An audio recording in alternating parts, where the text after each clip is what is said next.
Well, Rooster Teeth, this is the audience you wanted to build up, and this is what has happened. As they say, they eat their own.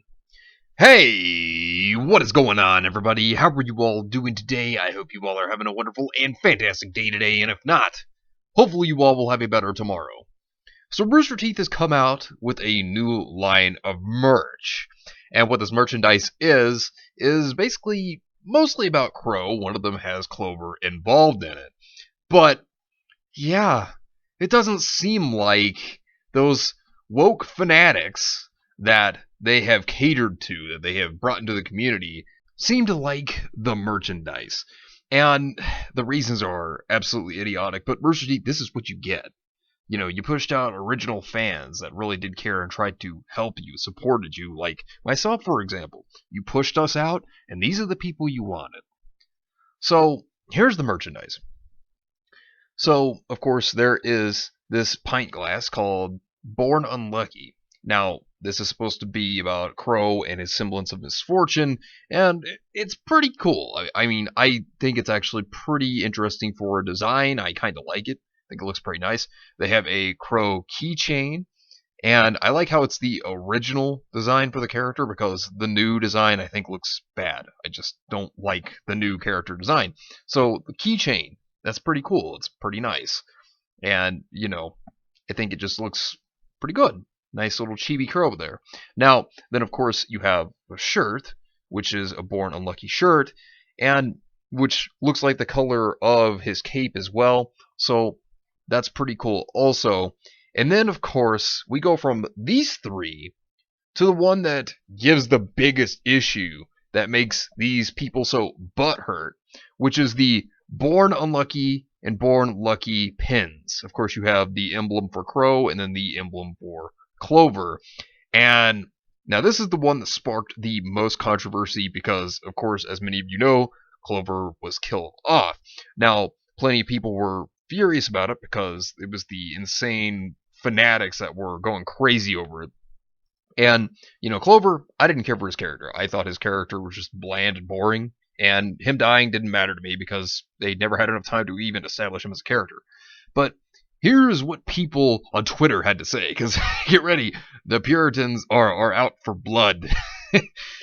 So this person said, "Oh, we're in tune with our fan base. Look, here's a pint glass for our recovering alcoholic who's on a downward spiral." Another person had to chime in and say, "Here's the matching pins for the relationship we queer-baited." Which, of course, they're trying to say that they queer-baited both Qrow and Clover.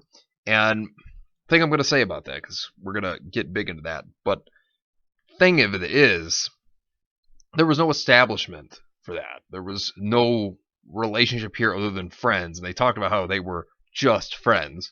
But we'll talk about that more in just a moment. But they're having issues with all of the merchandise here because of Clover's death. It's really stupid. And here's what another person had to say. Seriously, who the hell is in charge of marketing putting those pins in a set? Because the shirt, the glass, and the keychain is all cool stuff, but to pair those pins after what happened? Hell no. Actually, you know what? No, because I just realized that a pint glass for a character who has an alcohol addiction. Who cares? Listen, they can sell whatever they want. I mean, they can make merchandise. You have to remember that Qrow is a fictional character. Fictional character. It's almost as if they sit over here and say, "Oh, well, we can't tackle hardcore issues like alcoholism and recovering from addiction." Qrow has been recovering from addiction, apparently. I mean, and then they sit over here and even have a problem with that because they find it offensive. Get over yourself. I mean, seriously, get over yourself. Qrow is a character. Also, hey, Rooster Teeth, why a pint glass for a character who's a recovering alcoholic? And then a person responded with, "Pint glasses can be filled with liquids other than alcohol," which is true. I mean, it's not like they're just specifically alcohol and that's it. You can't put anything else. It's not like you're forbidden from putting other beverages into a pint glass. I mean, it shows you how idiotic these people are. Another person. This is messed up. This is precisely what we mean by y'all baiting the MLM community.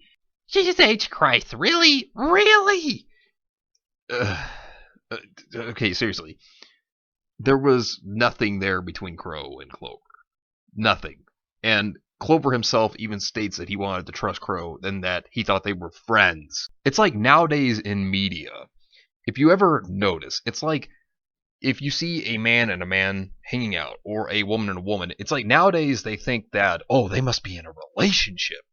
That doesn't mean that. It's like people can't see the difference between two guys that are friends just hanging out or two girls that are friends that are just hanging out. It doesn't mean that there's anything going on there, but they have to read beyond the lines and say that it's more than just that. It's crazy. It's ridiculous stuff. I mean, it doesn't mean that at all, but they just twist it and contort it to making it seem like it is more than what it is. But I will say, I did like some of the responses where one person goes, just because your ship didn't sail doesn't make it baiting. Which is true. It doesn't mean that it's baiting of any sort. I mean, look at Rooster Teeth. I'll say this in their defense. They have characters that are women into women. So, I mean, look at Bumblebee. So, to say that they're queer baiting, no, they're not. Because they have female characters that are attracted to female characters. This person continues to go on. I'm sorry you're blind. I hope your eyesight improves soon. And then another person says, lol, what a delusional shipper. Which, this person has a good point. Because, you know, these are the people that Rooster Teeth wanted to cater to. These are the people that they wanted their audience to be. They didn't want the long-term fans, such as myself, or many of you watching, to be a part of the audience because they don't care. You know, they don't care at all. And they really have proven this. Because they just pandered to what the Puritans wanted. That's exactly what they did. Everyone's saying Clover deserved better, even though they didn't write the show, and I feel it was a good ending for him. Sorry, meant to say brainwashed Qrow Clover shippers, even though they referred to each other as friends. Going back to the point, yes, Clover refers to how he thought that him and Qrow were friends. You know, it's like I always say, who cares what a character is doing in the bedroom? I don't think that matters. As long as the character is written well, and as long as the character is a great character, and has good character arcs, great character development, and contributes to the plot in some way, then, you know, that's fine with me. Characters are good then. But, you know, characters that are just like Clover, that are just kind of one-offs, well, they're bland. They don't really do a whole lot, and you know, that's why I don't care for his character. That's why his character death, it didn't matter to me because there was no investment in the character, really. It's just he was there, and now he's gone. That's really what it felt like to me. But going into Bounding into Comics, they had an article on this last week. RWBY shipping fandom accused Rooster Teeth of queer baiting after premiere of latest chapter. That chapter being chapter 12 of volume 7. Members of the RWBY shipping fandom, who shipped two particular male characters together, were outraged following the debut of the most recent chapter, which features the death of one of the characters involved in the ship, and have accused Rooster Teeth of intentionally queerbaiting their fans. In the latest chapter, with friends like these, Team RWBY attempts to avoid arrest and save the city of Mantle after General Ironwood revealed that his plan to place the city of Atlas into the atmosphere rather than Amenity Tower would sacrifice the people of Mantle as collateral damage. Now, this is what I'm talking about by these are the people that Rooster Teeth really cared about. This is the people that Rooster Teeth really wanted their audience to be, rather than old long-term fans. And that's the thing. These long-term fans like myself, we have been trying. We have given constructive criticism to try to help the company better itself, to help improve RWBY and its writing, and they ignored us while they would sit there and listen to, you know, the fanatics out there, the Puritans, that would scream about how, oh, but we want this to happen. We want this ship to happen. Ship these characters. You know, things like that. They would just completely push out the people that actually cared about the actual storytelling, the character developments, you know, the fights, everything like that. They threw us out because they didn't care. And this is what Rooster Teeth gets now. They're eating their own. During the ensuing mayhem, a three-way fight breaks out between Qrow, Tyrion, and Clover. In a surprise moment, Qrow teams up with Tyrion against Clover, turning the tide of the battle and ultimately resulting in Clover's death at the hands of Tyrion, which Qrow is now officially one of the stupidest characters in the entire series for doing this. I mean, good lord, it's so stupid. But of course, they got so offended over Tyrion killing Clover and Qrow teaming up with Clover. And here's the thing, Tyrion was the best part of that chapter. He was. He was doing exactly what he would do. I mean, that's Tyrion for you. I mean, I can only imagine, considering how mad they became over Clover's death, I can only imagine how mad they would be if they were into A Kame ga Kill and watched what happened to Bulat. I'm not going to spoil that because that's a great series, but like, if they saw what happened to Bulat, and Bulat was actually one of my favorite characters, and yeah, Bulat was gay, and, I can only imagine what they would have said or done about his death. I mean, seriously, it can only make you wonder how they would have responded to something like that. So the article also goes on to say, I gotta disagree, neither Qrow nor Clover was confirmed to be gay or bi, or really anything. I think people let their headcanons, expectations, get in the way of what was actually shown. Also, people aren't exempt from death based on their preferences. And that is true. There are so many series that kills off characters all the time. And this will lead into character arcs and growth for characters, But that's the thing. These fanatics are just so upset and just are blaming Rooster Teeth for queerbaiting when this isn't the case. Here's another tweet right here. The thing is, there's a little trope, which it's supposed to be trope, this person, didn't spell check, that's everywhere in media. Bury your geese.